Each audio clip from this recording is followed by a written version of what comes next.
Hello, everybody, and welcome back to the Wolfpack. And today we've got a new podcast for you. It's been a while, hasn't it? Not been having it in a while. So the way this is going to work, we're going to get quickly into this because we've got a lot to speak about. We're going to speak about Liverpool for a bit, move on to Forrest, then obviously some transfer news, and then look ahead to West Ham on Saturday. So in terms of Liverpool, I think it's pretty obvious what we're going to talk about. The decisions were, and I mean, they were terrible. Everybody knows that. So we're not going to speak too much about that. But overall, the performance as a whole, we saw a new formation, a 4-4-2. Ryan Aït-Nouri playing as more of a winger role, and I think that worked really well. I mean, obviously we should have won the game rightfully, but I think the result doesn't really matter. I just think we need to sort of build upon that confidence. What do you think about that, Matt? Yeah, I couldn't agree more. I think the performance I was really surprised with the performance. I think it was just really good from start to finish, apart from the first, 15-10 minutes. But yeah, Yeah. we drew, but let's be honest, we all should have won. We should have won the game. And yeah, really pleased with the performance. And on to the replay Tuesday, yeah, but nothing else to say. Everyone knows about the decisions. I don't really need to voice my opinion on them because Yeah. everyone knows how bad they were. And we're sort of not really thinking about that anymore, as hard as it is. So yeah, that's my thoughts. Anything to add, John? Or Just really impressed with the midfield. I just thought if you think about, I know they're getting older now, like Liverpool's midfielders, but if you look at like when like Nunes and Neves were playing in that game, they just overrun Liverpool's midfield, and they're meant to be this world class team, which they are. And let's face it, a little team like Wolves, their midfield has got so much quality. Neves, Nunes, and Martinho, like it still just shows we've got such a quality midfield when they play to their best and play to their strengths. It just shows we need to build on that. That's our biggest strength at the moment in the midfield, I think. yeah, and I guess sort of building on that performance for Liverpool, everyone was thinking, right, let's get to Forest midweek, play really well, and especially in the first half, that didn't really translate as we hoped. It's a bit of a weird lineup from my point of view. I played a Dharma, probably played Cunha from the start, and we saw Cunha's impact, when he came on in that Yeah, second half. I just think it was a bit, it was a little bit safe almost. I guess sticking with not your full senior players. I guess Neves, without Neves, we just don't tick right. And regardless of whether we had Neves or not, the performance in the first half wasn't up to par, and I think it speaks volumes about how poor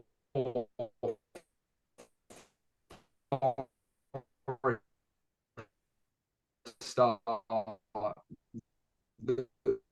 we should have been leading at half time with two huge chances from how like really we were. Yeah. So I guess what's your opinion on the performance and what do we need to build over the fixtures? Well, for me, I think everyone knows with the game how it started. It wasn't the best start. Let's be honest. It was a poor start. But when it got towards, we sort of grew into the game, I think. And even first half, when I don't think we were at Yeah. our best, we still had chances. With Raul, Wangi Chan. And to be honest, I think we should have been winning when it comes to half time.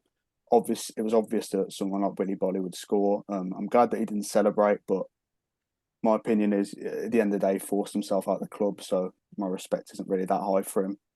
Because of that, he refused to be on the bench.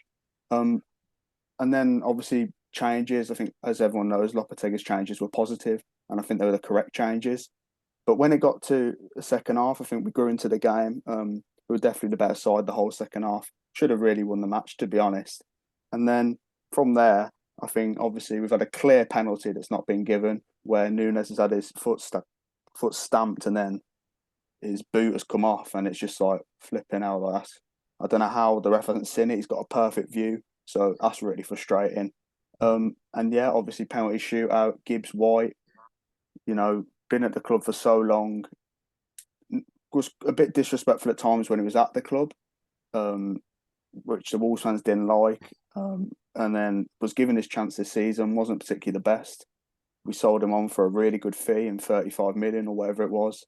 And from there, he's just simply shown so much disrespect to the club that, he's been at for so long. So I was really disappointed in that. Can't say I was surprised because he's always had a bit of an ego to him. But I was rattled by it, to be quite honest with you. He completely rattled me. And yeah, I don't want to speak about him too much, but with a penalty shootout, I think you wouldn't have thought Neves would miss, would you? To be honest, he was the main man for penalties. Apart from Raul, he probably is our best penalty taker. So that was a shame, to be honest, because you'd like to think he's the banker sort of thing. But oh well, it's one of them. Focus on the league now. Obviously, we'll get to West Ham, but that's it's a huge game. It's a must win, but we'll get to that. And I wasn't pleased with the lineup, as Henry mentioned. I can't say I was a fan of the lineup. I think Bueno should have been playing. I think Adama should have been playing personally. But what Lopetegui is good at is, I think, his changes. I think he makes them at the right time, and he also makes the right changes. Regardless if the lineup isn't the best, he still impacts the game well with his subs. Because when it comes to Bruno Lage, to be honest, he didn't make subs at half the time, and then when he did, they were too late. So it's like, Yeah. At least that's a positive. And yeah, I mean, I think performance-wise, apart from the first 10, 20 minutes, it was very positive, and we should have won the game. I think if that game goes on probably for extra time, shall we say, I think we beat them. So we're a better team than them. It's just penalties, Wolves. You can't. Everyone knew that it was going to be tough. Dean Henderson, very good goalkeeper, and it's so annoying for the Gibbs White penalty because Jose Sarr, he goes and saves Sam Surridge's penalty at the start, and then he just can't get his hands to that. Like all the fans behind the goal, we was like, yeah, we thought he'd saved it, and then he's doing that anyway. That's my thoughts. Yeah, I've rambled on a bit there, but John. Yeah, I mean, yeah, John, what do you think? I just think you could just tell by the lineup, especially, that they are just everything in their mind is for West Ham. They just wanted to save as many players as possible so we can have such a good game against West Ham. It just shows that the Premier League is priority, and I can't really blame them for doing that. I suppose at the end of the day, even if we got through that round, we'd have to play 2 legs with Man United, and the referees love Man United as well, so that wouldn't go in our favour either. And I just think really we haven't really got the squad at the moment. We haven't with injuries and stuff to play 2 legs, and I think almost in one way it could be a bit of a blessing in disguise that's happened, because if you look at Notts Forest now, Bolly looked like he really hurt his ankle. I watched it slow mo. I don't know if anyone else did, but it looked like he really twisted it. So now they've got to go into 2 legs. Bolly's out. Their strikers are injured. Mm-hmm. I just think it's and at the moment. Sorry to interrupt, but their keeper's out as well because he's on loan from Man U. So so it's a massive thing for them. So yeah, and I think at the end of the day, yeah, we do a bit of a cut run, but staying in the Premier League is more of a priority. Someone said to me yesterday, would you rather drop out the Premier League in the bottom 3, but win the FA, win the cup, or would you rather stay in the Premier League and get knocked out last night? And 100% stay in the Premier League. 1, because we get to keep all our players, and 2, the conference is okay. Don't get me wrong, be over the moon, but I think that's what you get if we win that competition from last night. It's the conference, isn't it? So FA Cup's the actual Europa, and I just don't think it's worth it for conference. So yeah, I just want to concentrate on the Premier League, and I think we can do that. But I just feel them 2-legged games against Man United with refs in their favour is just something that I wasn't really too happy about when I saw the draw. I was just like, well, I'm quite glad I'm out now. Yeah, for me, I just want to add. Sorry, I think it's very much the case where I actually did care about the game, and we're all obviously gutted that we lost. Don't get me wrong. Yeah. We're not trying to pinch like, oh, we don't care. Like, we do care. Like, we wanted to go through at the end of the day. But I just think in the long term aim, as John said, he's completely right. The league is more important. But if I was doing this podcast last night, I'd be fuming. I'd be absolutely gutted. But now it's sort of sunk in, and I'm not really over it, if I'm honest. The Gibbs White thing still, he's rattled me. He really has. He's done me, but he's done me in. But yeah.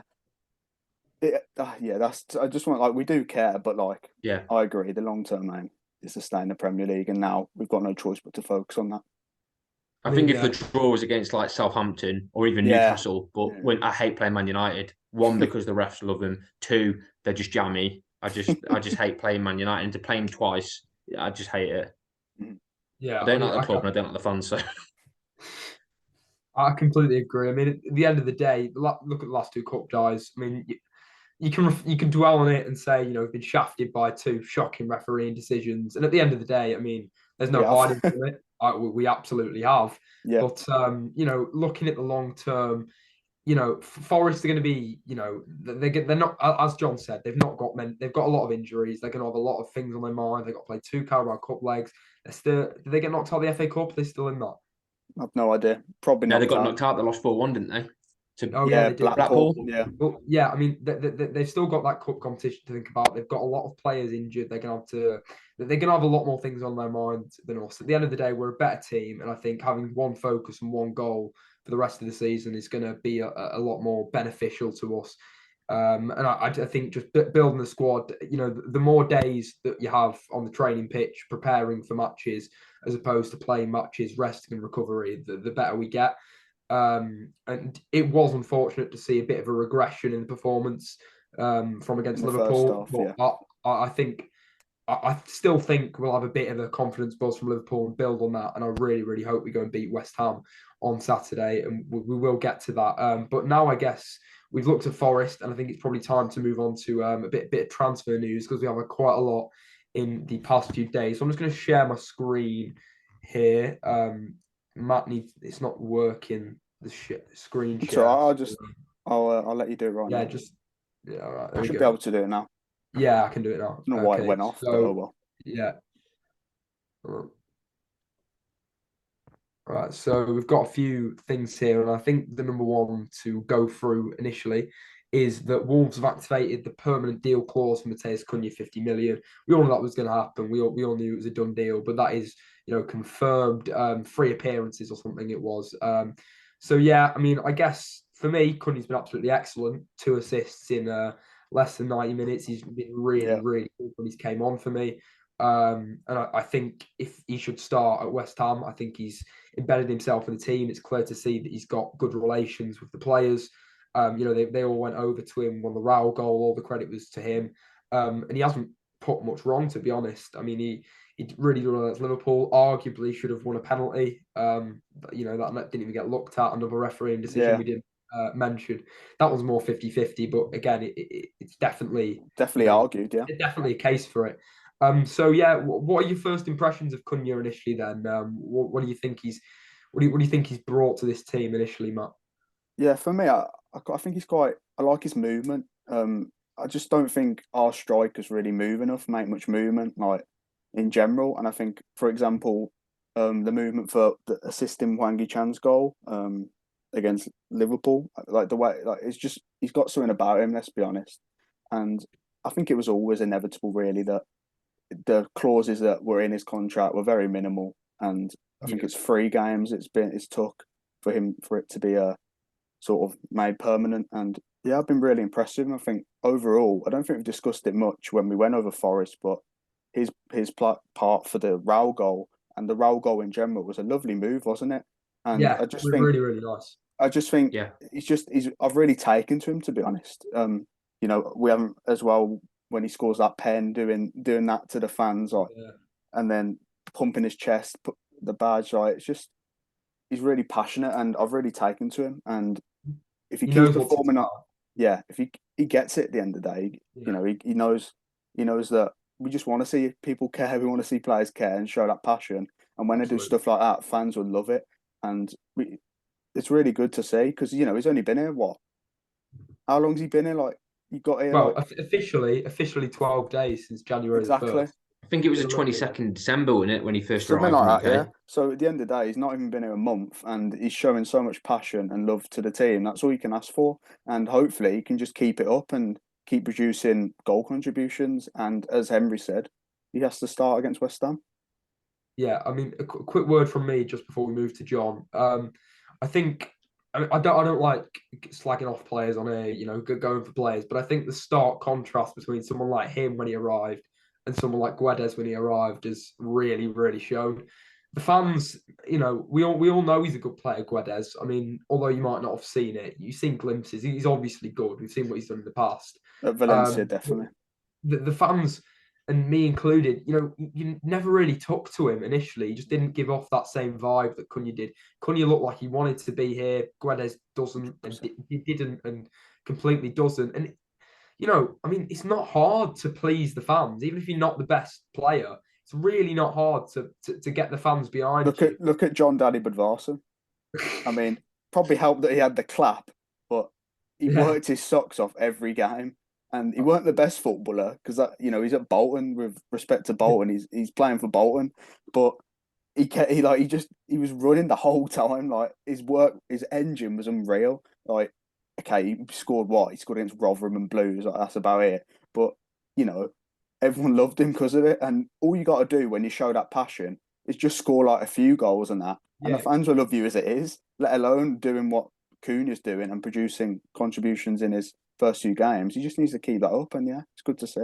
You look at someone like Joe Hodge. I know he missed the penalty, and that's not his fault. Lots of pressure on him, etc. Yeah, he'll learn from it. Yeah, but the fans. A lot of fans I know definitely really like him because he shows that passion. He puts in challenges on the field. He takes people down. He goes in, putting 100% on the line, and you can tell he really, really cares. And it's really obvious on the pitch who cares and who doesn't. 100%. And I think they're the players we need to continue with for the rest of the season. Just back on Cunha for literally a few minutes. How have you felt he's done so far, John? And where do you want to see him sort of advance to it as a role in this team in the future? Well, I just think about some of the other players, like similar players, obviously we've been being able to play on the wing. You think about the kind of service they provide for our strikers. You think about Traore, every single ball is in the air. Whereas it's refreshing to see Cunha actually put a ball in low and quick. And it just gives a completely different element to the game. Mm-hmm. Because literally every single ball from Traore is smacked as hard as he can, 10 foot in the air. And do you know what I mean? Whereas it's nice to see someone cut through the middle or put a ball in low and really have the kind of intelligent mindset to look at these spaces and get in these spaces and work out if I can get the ball quick into this area. I know Raul can get on the end. Do you know what I mean? And I just don't think we've got maybe Podence we have, but I don't think Traore has that kind of football in mind. And I think the wing backs are the same. They just smack the ball. Okay, Nori can take people on, but I don't think he's quite got that last touch, that finish to really get the ball where it needs to go. And I think that's why Cunha's obviously, we paid the fee we had. Okay, maybe it was a little bit high because of January, but there's a reason why he got all those goals and assists at Berlin, and he's done so well for the Brazilian international squad. It's because you can see he's just got that mindset. Yeah, completely agree. There's been some more transfer news today, and that is that Wolves are closing in on the signing of Mario Lemina. So I'm just going to translate his tweet here. Lemina, it's not a bad fee. He's got Premier League experience with both Fulham and Southampton. For me, on the face of it, we'll go into his stats a little bit more detailed in a little while. But on the face of it, it looks like a good deal. He's played really well at Nice. He might not have had the intended impact at Southampton and Fulham, but he was decent wherever he's gone. He's solid, and if not a revolutionary midfielder, he's going to be a really solid bench player. So on the face of it, Matt, before we get into the stats, what's thoughts on this deal?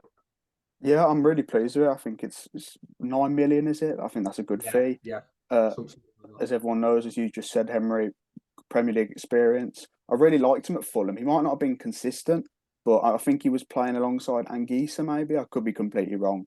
But I think he could have been. He was playing. I could be wrong, and I really liked them both because they're both very progressive on the ball, and they both they can drive forward, and that's what Lemina offers for me. He's very progressive, and he'll get stuck in, but he'll also drive the ball, very much similar to Nunes. And I think that's what Wolves miss, really. Hopefully Traore, when he's back from injury, he can be there and still be a big part of this team. But yeah, I'm really pleased with the sign. I think it's smart business, and yeah, I've got no objection to it. I think it's a good price. How old is he? 29, something like that. 29, yeah. Not the worst age, but I don't think he'll be given like a 3-year deal or something. Probably, I don't think he'll.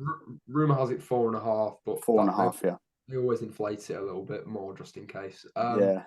Now, John, I guess I know for a fact earlier today you were speaking about his time at Southampton. A few people you were saying he didn't really do that well, but personally, I think he was pretty decent. So, what do you think? I know you're fairly happy with this deal.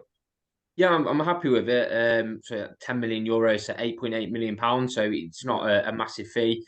And like I've been speaking to a lot of Nice fans, and they're really upset about it. If you look at a lot of posts, they're all putting like crying faces. They actually call him the Warrior, and they put like a little emoji because that's his nickname, because he's so strong and he's like a warrior. He's so strong with the ball, and he can push people off. And I think he's just basically a bigger, more muscular version of Mateus Nunes, because he's a real ball carrier. If you actually watch him play, he's got really good defensive stats, really good defensive stats. We'll get But to he them, yeah. does like to move forward with the ball. He's not like Neves, where you just pick the pass. He's a different kind of midfielder. He's like Nunes. He'd like to get forward with the pitch and release the ball. But he's quite tall as well. He actually hasn't got good aerial stats, but I just don't know if he's one of those people that jumps up for defending. But apart from that, tactically, like defensively, he's really good for tackles. He's really good stats. And I saw some stats compared to like Dendoncker, and his defensive stats were a massive improvement on Should Dendoncker, hope who so. yeah. So yeah, but apart from that, he doesn't really jump up in the air, but I mean, we can't have everything in a player. He looks like a good signing, and all this stuff about him flopping at Fulham really annoys me, because there's players that played for Burnley, for example, last season, just because a team goes down. Like, is it Tarkowski at Everton? Good Tarkovsky, player yeah. from Burnley. Collins has done all right. Pope in goal for Yeah. Newcastle. I mean, just because a team goes down doesn't mean it's a crap player. And a lot of Fulham fans actually still like him. And actually, I saw a post from a couple of weeks ago, Fulham fans saying that they would be quite happy if Fulham re-signed him this January. They want him back because he always plays for the badge and always puts everything on the pitch. And they called him a proper workhorse. Yeah, so we talk about those stats, and we've pull up the old F breath here on the share screen. And obviously John talks about those excellent defensive stats. You know, you look down here, lots of dark green there, which is obviously very, very good. And the thing that stands out for me is, you know, the perfect mixture. I mean, you look at tackles 94th percentile, clearances 95th percentile, and also this dribbles completed 86th percentile. So he's going to win that ball in that role, and he's, as John said, he's going to really drive it up the pitch here, and you know, hopefully create some opportunities. And for the price we're paying, you can't really go very, very wrong with these kind of stats and what kind of profile of player. Anything you see here that, you know, you really feel like is really standing out here, Matt? Well, as you know, the defensive stats are brilliant, I think. But what I do like is his pass completion and passes attempted. I think a lot of midfielders that are very defensive and sort of their job is on the tackles, interceptions, it means that their passing sometimes isn't as good. For example, maybe Kante, like sometimes his passes aren't great, even though he's an elite player. Don't get me wrong, but I'm not comparing Lamina to Kante. I'm just simply saying, like, I tried to think of an example, but yeah. So I'm pleased with his pass completion, pass attempted. Shows that he's good on the ball, sort of thing. That's my point. And yeah, I have nothing really else to say. I mean, we know exactly what to expect. And Yeah, I mean, if you look over at this right hand side here as well, you've got some similar players. And you know, you look at the likes of Vespa-Suma, Moises Caicedo, players that carry the ball forward in the Premier League. You know, Tottenham and Brighton, two teams that have that kind of player that's really, really excellent. Just ignore Scott McTominay in the number 5 spot. He's not there. But yeah, if you look at similar players, Caicedo, Bissouma, he seems like the exact kind of profile we need. Anything to say, John? I think you guys have covered it all. He just kind of, for me, I think it's more of a Dendoncker replacement, because we got Boubacar Traore, but I fair just feel point. like he's kind of like I think there's like 12 months between them, because I think Dendonker's just turning 28, I think next month or something, or in a couple of months. And he's 29, so it's like a year difference. I think he's like the more experienced player. I think, are they playing in Europa? So, you know what I mean, he's got some.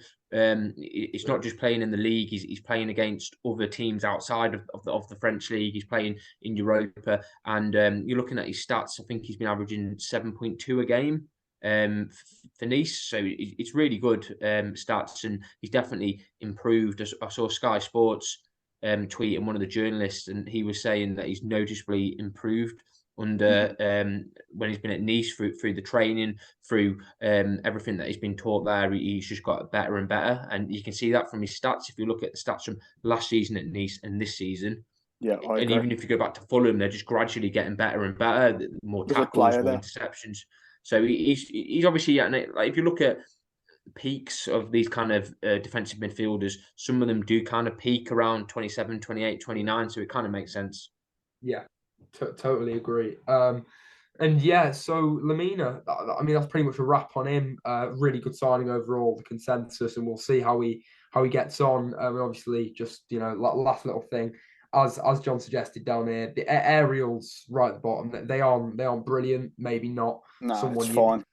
It's something fine. you'd look at for someone of his height. Yeah. And we don't really have a midfielder that can win headers. Really, if you look at the midfield, there's no one that's going to be a header winner in the midfielder, and that's maybe the one thing you'd say, or not too pleased about that. But overall, for the fee, not much you have to complain about. And then just finally on the transfers. We've been hearing that Wolves have made an offer for PSG attacking midfielder Pablo Sarabia. Now, he was on loan at Sporting Lisbon last year, and he had a really, really good season linking up with Mateus Nunes. He scored 16 goals and got like 10 assists or something. It was 8 assists, yeah. Superb season. And although he is 30, I think he's going to be someone that can maybe again bring some more much needed quality and experience into this team. He's played for Sevilla, moved to PSG for 20 million, maybe last year, something, I think so. Maybe 2 years ago. But yeah, I mean, overall, it looks like another good deal. If you look at his stats, he's someone that can score goals. He's that number 10 that we don't really have. So yeah, I mean, I'm pretty on the surface of it, looking for an outsider looking in. I haven't really delved in too much deeper on his stats yet. On the next podcast, if he is made official, we'll do more of a dive in on that. If like we have just done with Lamina, and obviously this comes from a really good journalist, so this looks like this could definitely be happening, especially as it says at the top, he's Lopetegui's number one target. I'm not going to pretend I've watched him that much, but his stats look good, and you got to trust Lopetegui, to be honest, Matt. Yeah, I completely agree with you. I think his season last year, I've got the stats here, so not correcting you, just saying. 15 goals, 8 assists, and that's just we don't have anyone that's produced numbers like that for a very long time. Guedes was similar, but all you got to do is have a mentality, and you're going to perform better than Guedes has in a Wolves shirt. Because as Henry said, he's shown no mentality. But yeah, I'm really pleased with it. I think he suits Lopetegui's system well, hence why he's the number one target. Because say if we do play the 4-4-2, he could play on the right where Adama's playing. Because let's be honest, every manager that we've had has pretty much used Adama as a super sub or a sub. So Yeah. I feel like Adama isn't a starter, even though I love him and I think he's brilliant. Like, he needs to sign a new deal, but you get my point. I think he's there he'd start on that right if we do play a 4-4-2, and yeah, I'm really pleased with it. I think I was speaking to my friend who's he's actually a Porto fan, and he was saying the Sporting fans, they fell in love with him when he was on loan last year, and he was brilliant. Like they our voice crack, but they absolutely loved him. Yeah, they loved him, and they said they were really sad to see Sporting not sign him on a permanent because he really had an impact. And as you said, Henry linked well with Nunes, and yeah, it was. I'll be really pleased. Obviously, we don't know how close it is yet, but I'd like to think he's open to joining, as the post says there, and he's Lopetegui's number one signing. So I'd like to think we get the deal done. And yeah, I'm pleased with it. I rate him, and yeah, I think he could be a good signing for us. Definitely. I hope. Last point on this. I hope that the price is 20 million or below. Like, because I think if you were to pay 20, exactly that. If you was to pay, 25, 30, then I think that would be a bit too much personally. But apart from that, no objection. Really pleased, and I think he's a good player. Yeah, I mean, lastly, John, I mean, this comes to my mind as, maybe a bit of concern as someone who's never played in England and being his stature. Do you think it could be a problem that he maybe gets physically a bit ghosted out of the games, having only played in Spain, Portugal, and France, which aren't particularly physical leagues compared to the Premier League? Any concerns about that, or do you think he's good enough to sort of show his quality over that? Well, I think he's good enough because if you think of some of the teams he's played when he's played outside of the league games, like in tournaments like Champions League, Europa, he's gone against teams that are from really difficult leagues, from Bundesliga, from more physical. From if you look at he has played against Premier League teams that are in the Champions League, that are in Europa, so he has had some really big tests. And if you think about it, he's gone to the Spanish League, the Portugal League, the French League. That's three already, and he's been good in all of them. So it just shows he can adapt to pretty much any league. And I think if you just got it, you've got it, haven't you, as a football player? But I think when I read the Daily Mail tweet about him, it was Tom Colamosi, I think his name is. Really good journalist, pretty much like a tier one. And he worded him as Lopetegui's pupil. Because if you actually look back, Lopetegui was the manager of Real Madrid's youth team, and that's where they first met. And he brought him up through that, and then continued to play with him in Spain under 19s and Spain under 21s. And then at one point, he wasn't getting any minutes for his league team, and a lot of people said, well, you can't play him because he's not getting it. But Lopetegui refused to do that and said, no, he's a player that I want to play in the under 21s. So I'm going to call him up. I don't care if he's not getting any minutes in the league. And apparently he really appreciated that. And he feels like Lopetegui did him a massive favour when he was in his youth. And he's actually mentioned that today in an article to say, not him, but someone close to him has said that apparently he's got a lot of respect for Lopetegui. And he's really happy that Lopetegui has made him the number one target. It's made him feel really valued. Yeah. One quickly before we move on to West Ham, because I know we've not got loads of time left. Am I wrong in saying that he also played for Sevilla under Lopetegui? No, he didn't. Don't think he did. Lopetegui joined in June 2019, and he joined in July 2019. So they just missed each other by a month. I knew he came from Sevilla, but I wasn't certain on that. But yeah, as I say, I know we've not got loads left. So we're going to move on to West Ham, then a few questions. So I'll stop my screen share here, and then quickly on West Ham, I guess just. We'll go through, that it's going to be a tough game, how big it is. We already know that. I don't think that needs to be intensified or, said anymore. We all know that. So I guess we'll move on to sort of a predicted lineup and then sort of a score prediction quickly. So I'll go my sort of lineup first. I think we'll stick with the 4-4-2. I just think that's how Lopetegui's potentially going to move forward. I think that's what he's been trying to implement. It's hard to say because Totti for me has been quite good in the last few games. Obviously, Sarr in goal. Kilman, I'd be tempted to go with Totti and Collins. It might sound a little bit weird, but I just don't think Kilman's been up to standard at all recently. I think he's been making a few errors, and I've been impressed with Totti. He does have the odd rash moment. He lost his man at the corner yesterday, but I think overall he always puts 100%, and he's pretty solid. In terms of the fullbacks, Bueno and Semedo for me, I think although Semedo maybe is a little bit shaky, I think he's still by far and away our best right back at the moment because we don't just have many options at all, and obviously Bueno is just superb. In terms of the midfield, it's got to be Neves and Nunes, doesn't it? Matinho didn't impress me very much last night at all. I think he just got overrun in the middle. And I think if you're going to play a two, it's got to be Nunes and Neves. On the wings, it's a tough one because I'd like to play Aït-Nouri because he really impressed me. Not last night as so much, but against Liverpool, he was absolutely excellent. But I'd probably have to go with Podence and Hwang, maybe, or Podence and Aït-Nouri. I'm not really certain. So the wings are up for debate. But up front for me, Cunha starts, and then probably one of Costa, Jimenez, or Hwang. It's a bit evasive, a bit not certain. But for me, Cunha's got basically what I'm saying is Cunha's got to play. It's got to be Neves and Nunes. 4-4-2 for me, and I think Totti deserves to start in the Premier League. So Matt, thoughts? What are you saying? So yeah, I think it'd be Sarr for me. This would be not what I think it'll be. It's my opinion. Sarr, Semedo, Kilman, Collins, Bueno, Nunes, Neves, Podence, Cunha.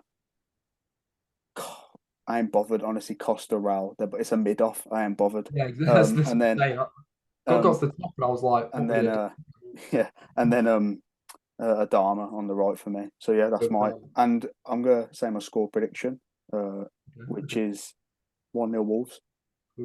Brave. Forrest, John, what are you saying for the lineup, and then you predict? I think we're more defensive in a back four than a back five. I just don't think. I think the defenders have been. Yeah, I think the whole back line's been trained so much in the last couple of months as a back four. I just feel like they just know about four now, which is really crazy to be saying. If you said that to you last year, you'd never believe me. But no, they don't look quite good in the back five. They look like they don't know what they're doing. So I think Kilman and Collins, even though Totti's been really good, I just think that's just what Lopetegui will do.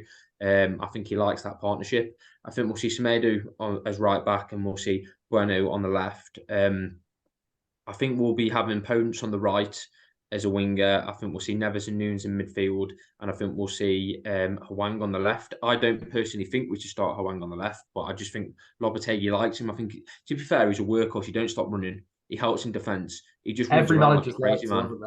Every manager likes him. Large loved him. Davis played him quite a bit. I think Lars said he's every coach's dream player because he does everything that he's told to do. If you tell him to run, he just don't stop running. Not like Guedes that starts like spitting his dummy out as a cry on the sideline. And then up front, I think it's going to be. I think we'll see Cunha start, and I think he'll be like a Roman number 10. Yeah. And I think then we'll see. I don't know why, but I think it's Costa. I've seen a video today of Costa in like I don't know what he was having some like oxygen mask or something. Yeah. I've seen the photo. And let's face it. And I can't believe I'm saying this, but the last time I saw Costa, I thought he looked really. I thought he had a good game against Villa. All right against United. He was all right. He was. Yeah, he did right, and he did right against United. He did right against Villa. Was it Villa? It was Villa, wasn't it? We had a good game. He was all right. Yeah, he was okay. Yeah. He wasn't fantastic, but he's better than what we've seen. And I know Ryle got that goal, but let's face it, it was a tapping goal. It was a good run, but I could have scored, but I would have so. And then I'm going to say my prediction. I'm going to say the prediction. I don't know why, but I feel like it's going to be 1-1. Fair. Yeah. I didn't do my prediction. I don't want to be negative or anything, but every time when I've predicted a Wolves win, we've lost or drawn. Okay, predict a loss then. So I don't want to predict a loss. I don't want to be the negative one. Draw 1-1. Say 1-1. I would say 1-1, but I feel like it's going to be 0-0. I don't know why.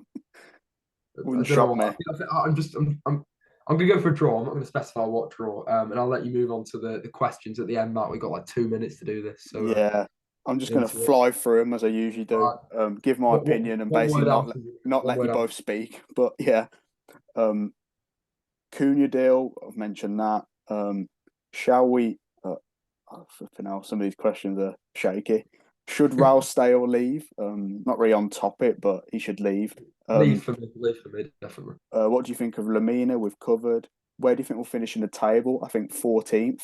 Who will we sign and the positions? Well, I think we'll sign a centre-back. I think we're going to sign a centre-mid, and I still hope a striker, an out-and-out striker. And a right-back. Right-back, yeah. I think Lemsika's all right for like right-back, to be honest. I think a striker's fair point. It's a fair point. He did really well against Liverpool. Dexter did. 2 more quick ones, Matt, and then we'll... So Morgan gives right disgrace. Thoughts? I mean, we've said our thoughts, and we're all not fans of him. Let's just say that. And yeah, I think that's it. Do you want to sign out, Emery? Yeah. All right. So thank you very much for watching. First podcast back in a while. Get back into the groove of things. Hopefully, start uploading these more regularly. Let me know your thoughts in the comments down below. We'll try and respond to as many as we can. Got any more questions we didn't answer? Drop them down below. And yeah, we'll see you next time. See you in a bit.